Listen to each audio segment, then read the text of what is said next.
Good day everyone! On this video, pag-uusapan naman natin yung Lagrange interpolation supplementary problem. So without further ado, let's start. Before I begin the discussion, let me first read the problem. Find the value of the function when x is equals to 2 using second and fourth order Lagrange interpolation. So sa ilalim, nandun naman yung ating dataset. Ngayon, ang Lagrange interpolation is one of the method or code na ginagamit ng Excel kapag naglalagay tayo ng mga data. So, say for example, meron tayong dataset. So, ito yun. At makikita ninyo na si Excel, gumagawa na siya ng graph agad. So, yung graph na yun, pwede kang pumili ng characteristic niya. Pwedeng tulad nito, smooth lines, ibig sabihin, medyo curve, or pwede din naman na straight lines. So, doon papasok yung mga interpolating methods na ituturo ko sa inyo. So, una na nga doon si Lagrange interpolation. Possible na ginagamit din ito ni Excel para makapag-create siya ng ganitong uri ng predicting curve. So, kung mapapansin nyo kasi, 5 lang yung binigay natin na data, but yung Excel, nag-predict na agad siya ng possible curve that will describe yung ating binigay na datasets. Of course, valid lang ito kapag yung ating dataset can be expressed in a single equation. Kapag masyadong scattered yung ating equation, ibang topic naman yung i-apply natin doon. So, doon napapasok yung trend line. So, dahil wala pa tayo doon, focus muna tayo sa particular topic na ito. Well, again, i-highlight ko lang na yung possible equation ng curve na ito, itong line na ginawa ni Excel, possible na Lagrange equation din yung ginamit niya. So, yung Lagrange equation kasi, ito yung kanyang general equation, hindi lang numerical value yung output niya eh.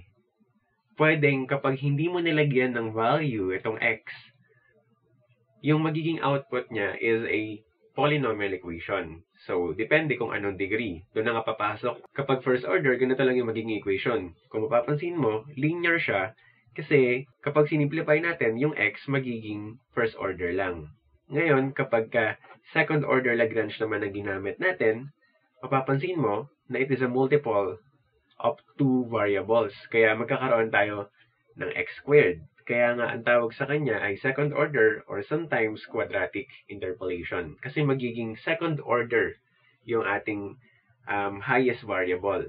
Ganon din naman kapag tinaasan mo pa ng tinaasan yung order. So, ang point dito, para malaman mo kung ano yung order, depende kung ilang yung ginagamit mo na dataset. Para sa second order, kailangan niya ng 3 point. So, that is a general concept na rin under ng Lagrange interpolation. So, ibig sabihin nun, kung ilan yung dataset mo, -1, yun yung maximum order na pwede mong gamitin. So, dito sa problem natin, since meron tayong 5 na dataset, so, ang maximum order na pwede natin gamitin using Lagrange interpolation ay -1. Ibig sabihin, maximum order natin is fourth order. Again, kapag hindi mo sinimplify, pwedeng maging ang output natin is a polynomial or algebraic equation that can be used para makapag-create ng curve na dumadaan dun sa mga datasets na ibinigay. So, let's start the solution. So, una ko munang isosolve ay yung second order. So, kay second order, so sino-sino yung mga data na pipiliin natin? So, meron tayong 5. Ang sinabi ko nga kanina, para magkaroon ka ng second order, kailangan +1 yung data mo. So, kailangan ko ng 3 data. So, sino-sino sila? Ang mahalaga lang sa pagpili is in between. Ibig sabihin, nasa gitna nila yung value ng x kung saan gustong kunin. O, halimbawa, x equals 2 yung hinahanap sa atin, so tama, napiliin natin si 1 at 4. Dahil in between nila, nandun yung 2. Kasi nga, interpolation, ibig sabihin nun, nasa loob, in between. Iba pa kasi kapag sinabi natin na extrapolation. Ibig sabihin naman nun, nasa labas siya ng 2 point na pinag-uusapan. So, para mas ma-highlight natin, kapag interpolation, halimbawa ito yung point A, ito yung point B, so yung hinahanap natin nasa loob, nasa pagitan nilang dalawa. in between. Kapag extrapolation naman, ito yung point A, ito yung point B, possible ito yung hinahanap. So, extrapolation naman yon. Well, you can still be use yung equation na mabubuo under Lagrange interpolation para makapag-extrapolate ka ng data, but I can't assure yung accuracy since ito nga ay design or yung method nga ay design for interpolation. So, hopefully malinaw. So, maliban sa kanilang dalawa, gagamitin ko na rin yung pangatlong data. So, let me rewrite. So, we have x of 0, that is 1, x of 1, 4, x of 2, that is 6, tapos f of x of 0, yun yung equivalent niya, which is 0. So, f of x of 1, 1.38629, and then f of x of 2, that is 1.79176. So, para makuha natin yung interpolated value, babalikan natin yung general equation. So, pwede mong gamitin ito, or specifically, kapag in-expand mo yan into second degree Lagrange interpolation, ganito yung magiging distribution yan. So, it's a, kumbaga, long equation, but let me show you na lang kung ano yung pattern para mas mapadali. So, yung ating interpolated equation or interpolated value, second degree, where x is equals to 2. So, para dito, ang unang data natin na gagamitin, ang unang y data natin na gagamitin is yung f of x of 0. So, sa pagsulat ng equation, we have quantity. Susulat mo lagi kung saan hinahanap. Saan ba? Sa 2, di ba? So, 2 minus, tandaan nito, di ba, ang focus natin ngayon is yung f of x of 0. So, kung ano yung corresponding x niya, which is 1, yun ang hindi mo gagamitin. So, parang ganito. So, dapat makita ko sa numerator yung 4 tsaka yung 6. So, 2 minus 4, 2 minus 6. So, ganun lang kasimple. So, sa denominator naman,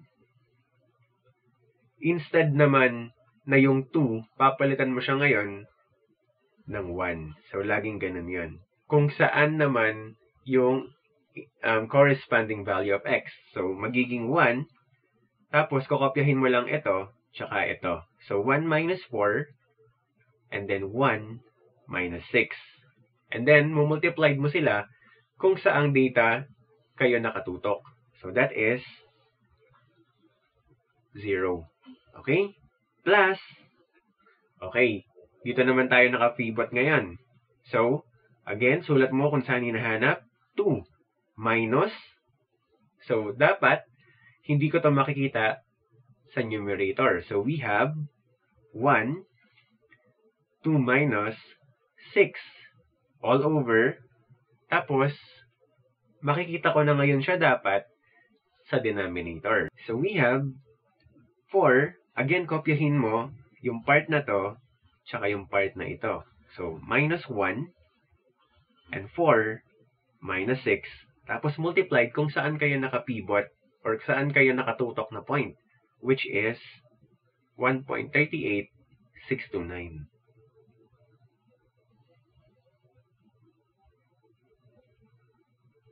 And then lastly, dito ka naman ngayon tumutok.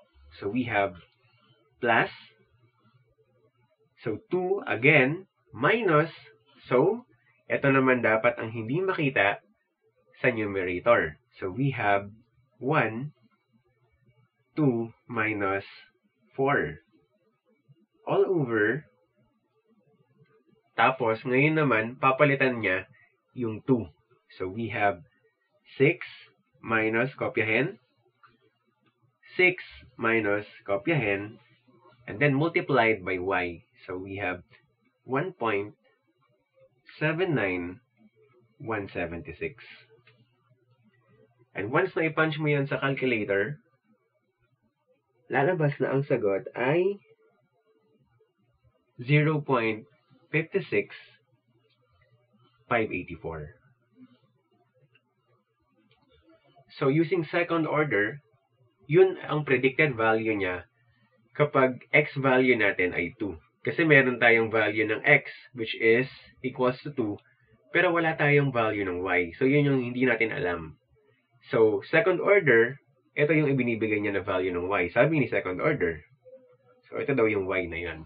So, for our second order, ito yung ating final answer.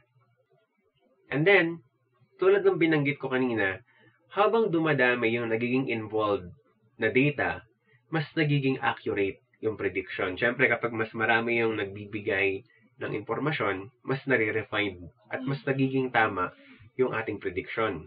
So, doon ngayon, papasok yung kahalagaan ng mga higher order because they will give a much accurate predictions as compared dun sa mga lower order. So, we have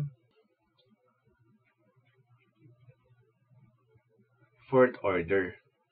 So, again, kuha tayo ng data points. So, yung data points na yon, dahil fourth order, so kailangan ko ng 5. Dahil nga, ang sinabi ko kanina, kung ilan yung data, minus 1 nun, yun yung maximum order na pwede mong gamitin yung Lagrange. So, we have fourth order, so kailangan ko ng 5 dataset. So, ito na lahat sila. Yan. Kinopya ko na lang para hindi na tayo magsayang ng oras. So, ngayon, this is our datasets. So, alamin na natin kung ano yung interpolated value gamit yung fourth order. So, para mas maging distinct, tawagin natin na f sub 4, tapos, at x equals 2.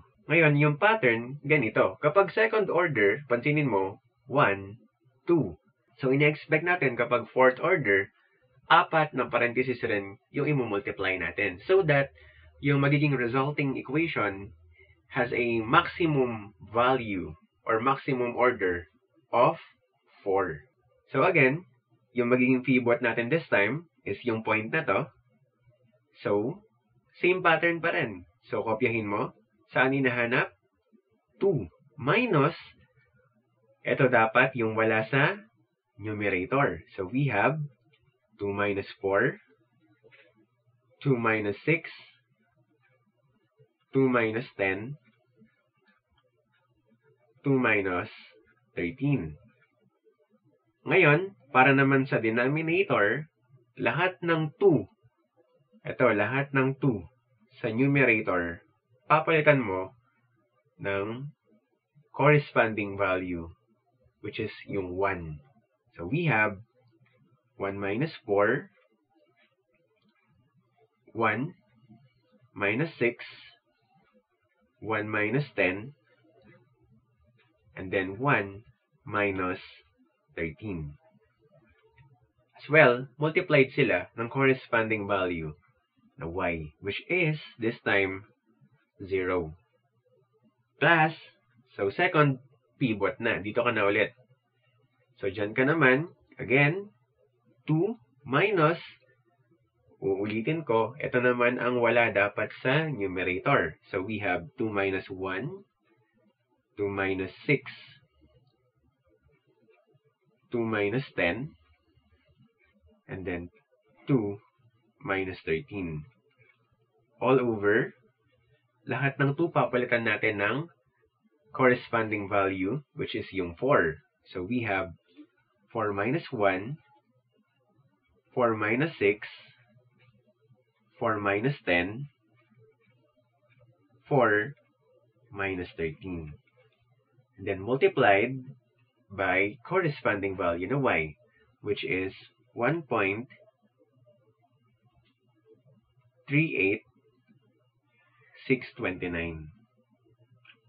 And again, doing the same pattern until matapos natin. So, magkakaroon ka ng 5 term. Kumbaga, ito yung isang term, ito yung pangalawang term, so 3 pa. So, ayan. Yung paggawa ko dun sa 3 term na natitira, hindi ko na ni-record para makapag-save ng time. And I will assure you na same pattern lang yon nung ginagawa ko kanina. So once na i-punch mo yan sa calculator, lalabas na ang ating final answer para sa fourth order is 0.62016.